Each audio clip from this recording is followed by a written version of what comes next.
بسم اللہ الرحمن الرحیم۔ السلام علیکم۔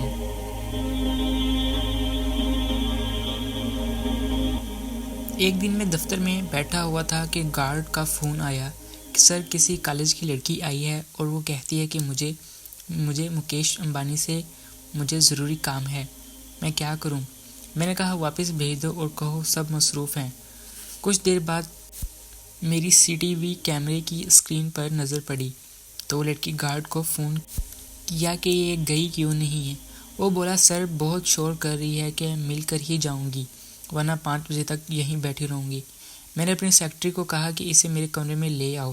وہ لے آئی۔ کمرے میں داخل ہونے کے بعد بچی نے اجازت طلب کی تو میں نے احتراماً کھڑا ہو گیا اور اسے بیٹھنے کو کہا۔ پر ایک نظر ڈالی تو سفید یونیفارم میں تھی اور یونیفارم پرانا ہونے کی وجہ سے پلاٹ میل چکا تھا، جوتوں پر مٹی تھی اور جوگر بھی شاید آخری مراحل میں تھے۔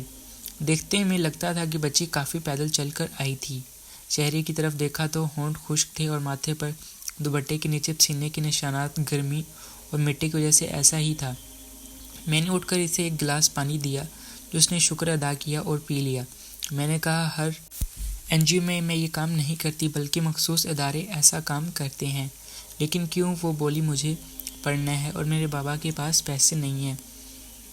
مجھے ہر حال میں اپنا ایم بی اے مکمل کرنا ہے، اس لیے مجھے پیسے چاہیے۔ مجھے نیچے کے اسٹاف کے حالات کا علم تھا، اچھے سے میں نے جانچ لیا ہے۔ میں اس بچی کو وہاں سے دھکے کھانے نہیں بھیجنا چاہتا تھا۔ تو میں نے اس بچی سے کہا کہ تم چائے پیو گی؟ اس نے بات سر ہلایا۔ میں چائے منگوائی اور بسکٹ بھی منگوائی۔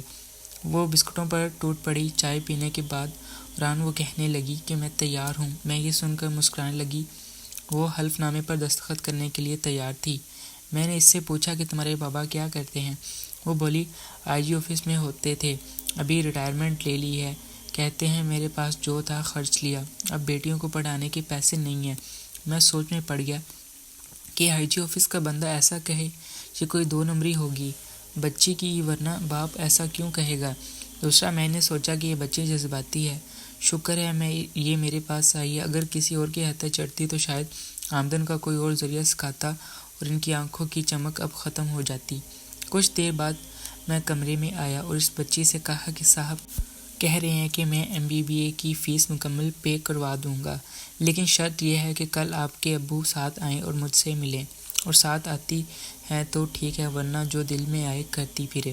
دوسرے دن میں 11 بجے آفس آیا تو میری سیکرٹری نے بتایا کہ سر وہ بچے 10 بجے سے اپنے والد کے ساتھ ہمارا انتظار کر رہی ہیں۔ میں نے کہا اسے بلاؤ۔ اس کا والد ایک سلجھا ہوا پنجابی اردو اسپیکر کنگ بندہ تھا۔ یہ ان دونوں کی بات ہے جب کوئٹہ کے حالات خراب تھے، اسکولوں میں ترانہ تک نہیں پڑھایا جا سکتا تھا کہ پاکستان کے دشمن اصول پر کوئی شرارت نہ کرے، لہٰذا ان حالات میں ایک آخرت کی ترجیح دینے والے نان لوکل بندے کا گزارا بہت مشکل تھا، جس کا نتیجہ یہ نکلا کہ کئی مرتبہ وہ اور اس کا خاندان ان نان شبینہ کا محتاج ہو جاتا۔ جلد ریٹائرمنٹ اس لیے بھی لے لی کہ بڑی بیٹی کی شادی کرنا تھی۔ بڑے بیٹے پڑھتے ہیں، ایک ایم اے کر کے ڈاکٹر کی کلینک پر مریضوں کا نمبر دیتا ہے، مطلب چپڑاسی ہے، جبکہ دوسرا بھی ایم بی اے کرنے کے بعد اب کوئی چھوٹی موٹی کوشش کر رہا ہے۔ اس نے بچے کی طرف اشارہ کر کے کہا کہ اب مزید نہیں پڑھ سکتا تو یہ ضد کر رہی ہے کہ یہ اپنے طور پر ایم بی اے کر کے دکھائے گی۔ یونیورسٹی کے سیمسٹر کی فیس بھی پوری نہیں ہو رہی، لیکن یہ کہتی ہے کہ اس یونیورسٹی سے ہی پڑھوں گی۔ یونیورسٹی کی اسکالرشپ اس لیے نہیں لے سکتے کہ نہ تو ٹیوشن اور نہ ہی ہم کتابیں خرید سکتے ہیں، اور جس کے پاس تیاری کر سکے جی پی اے کہاں سے آئے گی؟ اس کو کوئی سہولت ملے تو ہی کام ہو سکے گا۔ میں نے اس کے کندھے پر ہاتھ رکھا اور اس وجہ سے میں پورے کر رہی ہوں سر، 1.5 سال میں نے اپنی باقی خرچے ٹیوشن پڑھا کر پورے کر رہی ہوں اور میرے نمبر بھی بہت اچھے ہیں۔ اس کے بعد وہ لڑکی رونا شروع ہو گئی۔ میرے اسٹاف نے اسے دلاسا دیا تو وہ بولی بابا نے تنگ آ کر لاہور جانے کا فیصلہ کیا ہے، تمام خاندان وہاں شفٹ ہو رہا ہے، وہاں میرا کون ہوگا جو مجھے پڑھائے گا؟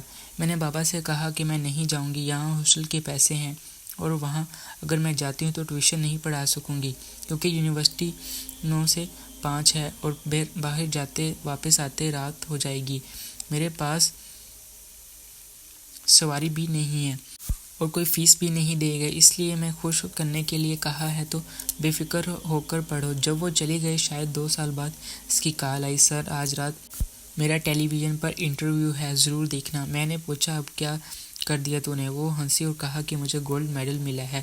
مجھے خوشی ہوئی، میں نے مبارکباد پیش کی۔ اس کے بعد بولی سر آپ اب چلی جاؤں گی، لاہور تمام عمر آپ کی مشکور رہوں گی۔ کچھ عرصہ قبل ایک نامعلوم نمبر سے مجھے کال آئی، جب اٹھائی تو وہ وہی بچی تھی۔ بولی سر آپ کو پتہ ہے میری منگنی ہو گئی اور لڑکا نیوی میں ہے اور میری شادی کے بعد ہم کراچی چلے جائیں گے۔ مجھے بہت خوشی ہوئی، دعا دی، فون بند کر دیا۔ یہ بچی کشمیری پنجابی فیملی سے تھی، لیکن قدرت کے کھیل دیکھو گے، بچی نے اپنا جہیز خود محنت کر کے پرائیویٹ ملازمت کر کے بنایا تھا اور ایک اچھے سلجھے ہوئے محبت کرنے والے شاندار مستقبل رکھنے والے بندے سے اس نے اپنی دلہن بنا دیا۔ دونوں ہنسی خوشی، زندگی میں شدید صدمہ پہنچا، خیر میں زندگی میں معاملات میں الجھا گیا اور اس کے دوران 15 سال کا عرصہ گزر گیا۔ فروری کی 12 تاریخ کو دوپہر کا کھانا کھا کر لیٹنے لگا تو واٹس ایپ پر گھنٹی بجی۔ کال برطانیہ کا کوڈ دکھا رہی تھی۔ اس نے میں نے فون بند کر دیا اور میسج آیا، السلام علیکم، میرا نام بطول ہے، کیا آپ مجھے پہچانتے ہیں؟ میں چونک پڑا چونکہ شاید ان 15 سالوں میں جب بچی نے مجھے یاد کیا ہوگا۔ مجھے یاد آتی رہی کہ ایک انجانی خوشی میں ایک نے اس نے پوچھا بطول جو کوئٹہ میں MBA کر رہی تھی؟ اس نے کہا جی سر، میں وہی بطول بول رہی ہوں۔ پھر میں نے اس سے اپنا کانٹیکٹ نمبر مانگا تو انہوں نے ڈھونڈ کر دے دیا۔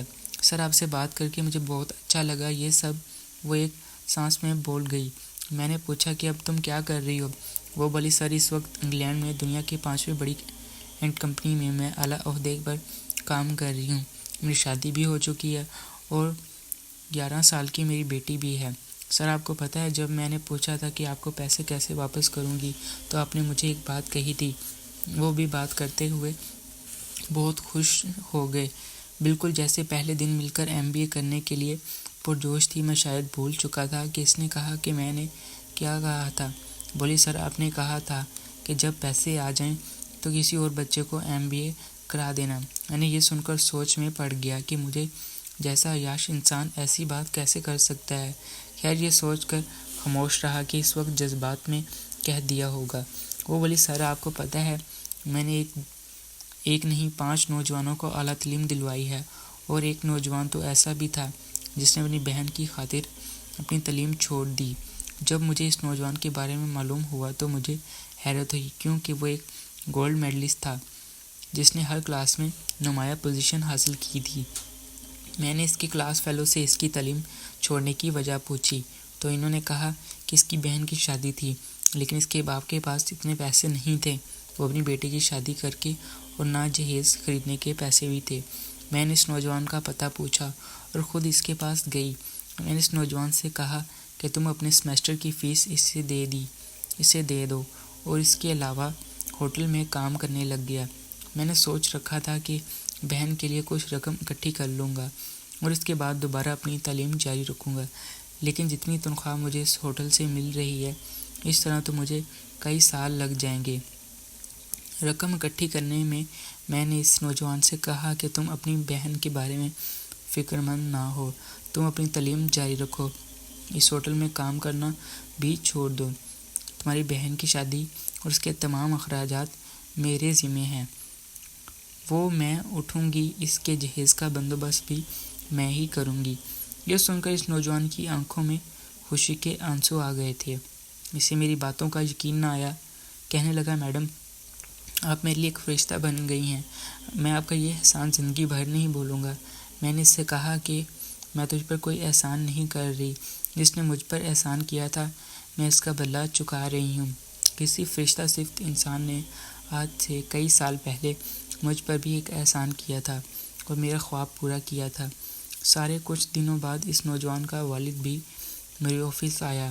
اس بزرگ نے میرا شکریہ ادا کیا اور کہنے لگا اللہ تعالیٰ نے مجھے 2 بیٹیاں عطا کی ہیں، ایک بیٹی جس کی میں نے شادی کرنے جا رہا ہوں اور دوسری بیٹی جس نے اپنی چھوٹی بہن کی شادی میں مدد کی، وہ میری آنکھوں کے سامنے بیٹھی تھی۔ اس بزرگ آنکھوں میں میرے لیے پیار اور محبت دیکھ کر مجھے اپنے والد کی یاد آ گئی اور میں اس نتیجے پر پہنچے کہ دنیا میں بہترین کام لوگوں کی مشکلات کم کر دیتا ہے، اور ان کے کام آنا سال میں نے ان 5 نوجوانوں کی تعلیم کا ذمہ اٹھایا اور انہیں کامیاب کر دیا۔ اگر تمہیں اجازت دو تو تمہاری کہانی لکھ لوں۔ وہ تھوڑا سا خاموش ہو گئی اور بولی، مجھے 1 ماہ قبل برین ٹیومر ہوا تھا، ورنہ میں خود لکھ کر پوری زندگی کی باتیں بتاتی۔ اب مجھے علاج کے لیے جانا پڑتا ہے۔ آپ لکھ لو، بہت زیادہ بول نہیں سکتی، اس لیے دعا کریں۔ میں نے کہا، میں تم ہمیشہ سے میری دعاؤں میں ہو۔ تمہاری کہانی ہرگز میں لکھتا ہوں۔ جو تم نے غریب اور مستحق بچوں کے لیے وہ کیا، وہ واقعی لکھنے کے قابل ہے۔ تم نے ایک دیے سے 5 گھر روشن کیے ہیں، اور جب تک میں زندہ رہوں گا لوگوں کو تمہاری مہربانیوں کا کوئی کہانیاں سناتا رہوں گا۔ آپ سب پڑھنے والے دوستوں سے گزارش ہے کہ ایسی انمول بچی بلکہ میری بیٹی کے لیے دعا کریں کہ خدا ایک صحت مند اور بابرکت زندگی نصیب کرے، اور اب جس جگہ پہنچ چکی ہے یہاں سے اس کی زندگی ایک پرسکون اور خوشحال گھریلو انسانوں کے حوالے ہو جائے۔ آمین۔